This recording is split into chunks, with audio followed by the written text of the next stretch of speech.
Assalamualaikum warahmatullahi wabarakatuh. Bismillahirrahmanirrahim. Alhamdulillahirabbil alamin. Hadana lihada wa ma kunna linahtadiya laula an hadanallah. Allahumma sholli wa sallim ala sayyidina Muhammad wa ala ali sayyidina Muhammad, amma ba'd. Jamaah Al-Fatih Channel dan sahabat YouTube yang dimuliakan oleh Allah.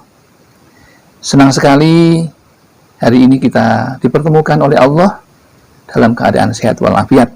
Maka mari kita syukuri dengan mengucapkan kalimat tahmid, alhamdulillahirabbil alamin.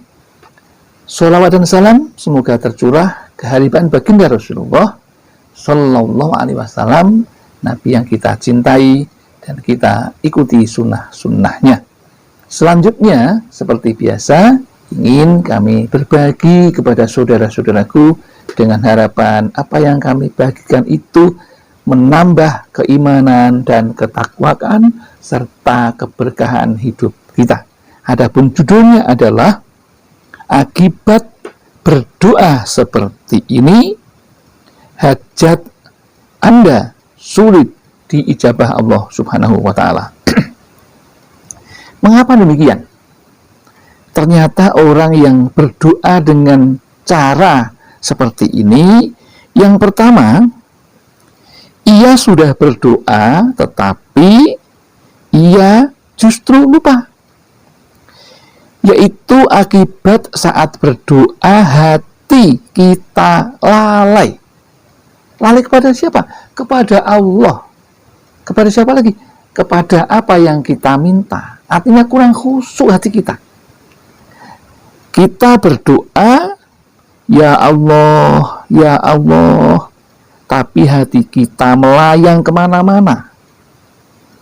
Mikir pekerjaan, mikir hutang, mikir permintaan diijabah doanya oleh Allah. Ini hal-hal itu yang mengganggu doa kita untuk diterima. Jadi kita malah justru tidak ingat kepada Allah, tetapi justru mikir yang seharusnya tidak perlu kita pikirkan. Itu yang pertama. Yang kedua, Rasulullah menyebutkan ada seorang laki-laki yang panjang safarnya atau perjalanan jauh, rambut kusut dan berdebu, dan ia mengangkat kedua tangannya ke langit dan berkata, ya Rob, ya Tuhanku, ya Rob, ya Tuhanku. Ternyata makanannya haram, minumannya haram, diberi gizi dari makanan haram, pakaiannya haram. Bagaimana Allah akan mengijabah doanya? Ternyata sudah sampai seperti itu, sambil mengangkat tangan, tetapi tidak diterima karena ia mengkonsumsi makanan-makanan yang dilarang oleh Allah, pakaiannya juga yang dilarang oleh Allah, hasil dari barang-barang yang diharamkan oleh Allah dipakai. Maka Allah akan sulit mengabulkan orang yang berdoa dengan gaya seperti ini. Yang ketiga, ini penting. Jika seseorang berdoa dengan minta segera diijabah secepatnya, ini kekeliruan yang luar biasa. Ternyata nggak boleh begitu. Jadi kita tidak boleh menyegerakan, menyuruh-nyuruh Allah dikabulkan secepatnya. Besok ya Allah, kabulkan ya Allah. Boleh membaca seperti itu, tetapi tidak boleh memaksa kepada Allah. Setelah kita meminta, setelah itu serahkan kepada Allah. Terserah Engkau ya Allah, kapan akan dikabulkan doa kami. Jangan sampai seperti itu tidak ditutup dengan kalimat-kalimat yang menyerahkan semuanya atau bertawakal kepada Allah, seperti itu. Ya. Jadi yang ketiga yang menyebabkan doa kita tidak terkabul itu adalah minta segera diijabah secepatnya. Atau dengan kata lain, tergesa-gesa seperti yang disampaikan oleh Rasulullah, yang artinya seseorang itu doanya pasti diijabah selama ia tidak tergesa-gesa minta diijabah. Segera, ya Allah segera dikabulkan. Nah, yang semacam itu maka tidak akan dikabulkan. Hadis riwayat Muslim. Dia mengatakan, saya sudah berdoa, kok belum kunjung diijabah oleh Allah. Akhirnya apa? Lama-lama menjadi bosan.